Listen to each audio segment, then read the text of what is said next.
Thank you for tuning in to the Global Novel. I'm Claire Hennessy.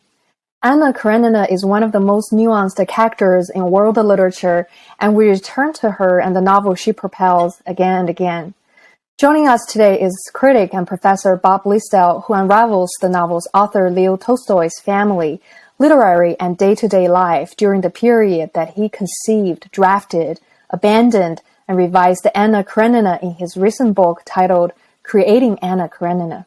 Professor Blaisdell teaches literature at the City University of New York's Kingsborough College. He's a reviewer for the San Francisco Chronicle, the Los Angeles Review of Books, the Christian Science Monitor, and the editor of more than 36 Dover literature and poetry collections.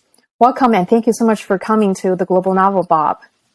Thank you for inviting me. Well, if asked to encapsulate the literary status of Anna Karenina in Russian literature and world literature, what would it be? In other words, why should we read Anna Karenina? That's an interesting question because for me, it's been a vital book since I was 18 years old. The reason why I read it in the first place was because I was a writing student in the College of Creative Studies at the University of California, Santa Barbara. And the writing professor, Marvin Mudrick, who was a literary critic, told us that if we really wanted to be writers, we had to read this book called Anna Karenina by Leo Tolstoy. So that summer, after my freshman year, I read it and I realized, yes, this was the greatest book I'd ever read. And I read it again that summer. And I read it another 25 times in English before I decided, let's see what it says in Russian. When I was first teaching in New York, I had my students read the first chapter one day in class, and I told them if anybody was interested, I would give them a copy of the book. And I was quite surprised that maybe a half dozen of my students, my community college students, raised their hand. So I brought in a half dozen copies the next week. I don't think you can think about books the same way after you read Anna Karenina. It will change anybody who reads it. Right. Well, you talked about in your book that you've read at least 20 English translations of the novel. Am I right? What is your most favorite English edition and why? The one I used for my book was the one by Constance Garnett. She was an English woman who learned Russian as an adult. She was brilliant, and she translated several novels by Dostoevsky and 200 stories by Chekhov and War and Peace and Anna Karenina. She did it very fast. I like her literary style. She did it more than 100 years ago, and her Russian was not perfect, and so she's been corrected in little ways. But she's very readable, and I also decided I would use that one because it's accessible to everybody because it's out of copyright and everybody can read it online and download it. I also think the best recent one is by Rosamund Bartlett, who is a great Chekhov scholar and translator. So the best modern one is by another English woman. Right. What sets this gripping biography apart from the ever-growing pack of monographs on Tolstoy's masterpiece? Well, I wrote it partly because I wanted to know what the biographies didn't tell me, which was what he was doing in those years of making this amazing book. I assumed he was writing all the time. And one of the first discoveries was, no, he wasn't writing. He was procrastinating. He didn't want to write the book. Even when he was writing the book, he didn't want to write the book. And he took 6 or 7 or 8 months of the 4 years he was writing on it. Completely, he did not touch it. Or he touched it, but he didn't write it. It was a big labor for him. And that was the other discovery. It took him a long time to write because it was really hard to write. But I was interested in all the other things he did while he wasn't doing the thing he needed to do for the money. He needed the money. He wanted the money. He knew he could make a lot of money writing this book.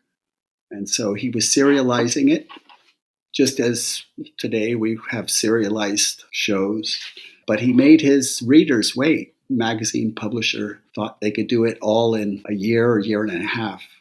And it took 3 years in the journal to come out because Tolstoy just missed his deadlines again and again. So he was doing a lot of other things, including finishing off or redoing a book of stories to teach children how to read and how to develop their reading. And he did a lot of hunting, had children. When he really wanted to work and he couldn't work, he would play cards or play the piano or take long walks, go swimming. I realized he was not an efficient worker. It was a great effort, and it took a lot out of him. I wanted it to be a happy experience for him, since it was such an invigorating and exciting and sometimes joyous experience for me as a reader. But it was a great challenge for him. In the foreword, Boris Driliak, the editor at Los Angeles Review of Books, commented on the significance of your work, which intimately connects us with the tangible historical context undergirding Anna Karenina's leitmotif. Could you offer us a few glimpses into some of those biographical facts that help readers understand that particular historical and literary era of Tolstoy's? Tolstoy was writing this novel. He started it in 1873 and he finished it in 1877. The serfs of Russia had been given their freedom in 1860. He was a landowner and a serf owner. As a young man, he had tried to give the serfs their freedom. He knew it was wrong. He knew it was a bad system. He was a very generous and forward man and moral man. And so when he was writing the novel, it is contemporary. The novel he had finished in 1868, War and Peace, was a historical novel. And this Anna Karenina, it was happening in the time that it was coming out. What's going on for Anna and her brother and for Levin and his family is happening at the same time in Russia. So in some way, he provides the historical context. He makes it immediate. He makes it clearer than our own time, it seems to me. I understand much more clearly the little worlds of his characters in their time than I understand my own time. He makes things that should seem very distant. These things are happening almost 150 years ago in Russia, in a remote part 100 miles from Moscow, in Moscow and also in Petersburg. Occasionally, there's a trip. Anna and her lover, Vronsky, moved to Italy for a little while, and we understand this is something Russians did. They went abroad and lived in this way. So the novel seems to me to give itself all about its own time. Right. What are the major discoveries and critical insights of this biography that help us have a better understanding of the novel? I would go back to appreciating that Tolstoy kind of discovered the Anna that we know only after writing a draft where she was a very different character, and he was much more interested in the poor husband whose wife betrayed him. And something happened at the end of the first year where he was trying to work on a different novel, which wasn't taking. He was trying to write another historical novel.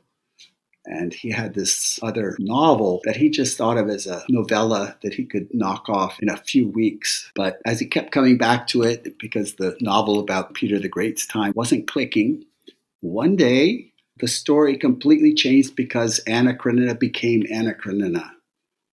Instead of, she was a kind of empty-headed, silly woman and someone not to take very seriously. And one day he woke up and she became someone as serious and as conscious as Tolstoy himself. The only person who can think with Tolstoy in the book, he thinks with all the characters, but the only person who can kind of be at his speed of awareness of herself and of the world is Tolstoy. So even though biographically he's a lot like Levin, intellectually and feeling, he's like Anna. And that led to her deepening. And she has her crisis of she doesn't know why, but she wants to kill herself. And Tolstoy was having that same crisis of he didn't know why. He had everything. He had 6 children. He had a supportive and very strong and marvelous wife. He had property. He had fame. Anna had everything and she wants to kill herself, and he didn't understand himself why he wanted to kill himself. And he started writing about that in a separate book that he developed and finished off a few years later. But I found that he was wrestling with the same things that Anna wrestles with. And she goes all the way and tells us how close he was to also going all the way, having to hide guns from himself, having to put away this tempting rope so that he couldn't hang himself. That's still shocking to me. Do you think the last moment of Tolstoy, when he left his home and died alone in the train station, was intentionally suicidal, or it was just an accident? No, I don't think it was suicidal. He was running away from his wife, and he went with his doctor. He wasn't alone. And also, he was the most famous man in Russia and in the Western world, and it was very hard to run away. And he was 82 years old, and he just conked out. I think if he hadn't died then, he would have had just a hard time finding a place where he could hide. Right.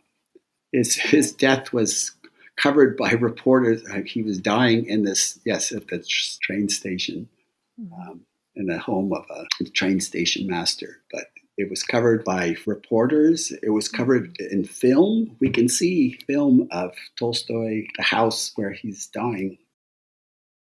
Well, what does the process of completing Anna Karenina mean for Tolstoy himself, not just as an artist, but also as an imperfect human being, as you pointed out in your biography? It was a messy ending because the very last part of the novel, part 8, the publisher of the journal refused to publish it if Tolstoy didn't take back his kind of anti-war comments from the characters. And Tolstoy wouldn't. He thought the war that Vronsky's going off to fight after Anna's suicide, he thought it was ridiculous. And the publisher, who had put up with Tolstoy being late all the time and excuses, just said he wouldn't publish it as is. So Tolstoy took it and published it separately as a booklet. And then he and his friend, who had been reading it the whole time, they went through all the journal, the serial, and edited it slightly, a little bit more for her suicide. He just made it kind of more and more intense, which is hard to believe, but he made it unforgettable. And then he finished it, and it was published in the very beginning as a book in 1878. And as far as I can tell, he didn't talk about it being the greatest novel. He didn't like thinking about it. He may have read it once the rest of his life. He knew it was valued. He knew he was probably the world's greatest writer, but he didn't exult in having made it. He more or less gave up fiction for a little while and reluctantly went back to fiction. So it wasn't a happy ending. It didn't inspire him to write another novel like it. That was it. Right. Well, what is the central mystery of creating Anna Karenina? Maybe it's the central mystery of art, at least the art in fiction, the art of fiction. Why do these characters, how does he make these characters as vivid as people we know? We still don't really know why Anna kills herself, and maybe that's just part of the mystery. It's not explained, it's not clear. So the mystery it's the kind of mystery about life and people that we live in, what we're doing here, why we do what we do, why some people are really charming, or we're lucky to have them. I'm thinking of Anna's brother, Steva, who's wonderfully charming, but in the second half of the book, his charm starts to wear on Tolstoy. Tolstoy becomes less and less charmed by Steva. It's like a friend that he's gotten tired of. So the mystery is, I think it leaves us with still the mystery about human life, marriage, suicide. What is the revelation on the meaning of creation? One of the things that kept coming up in biographies and memoirs was where Anna came from, how he created her. And he created her partly through identification, it seems to me. That was a revelation to me, that he is most like Anna in her consciousness. It's still a mystery how artists make the art. what turns it into art and not just their full skill. I'm still wondering about that one, Claire. Well, thank you so much today for joining us and sharing your wisdom on Anna Karenina. It was such a great conversation. Thank you very much.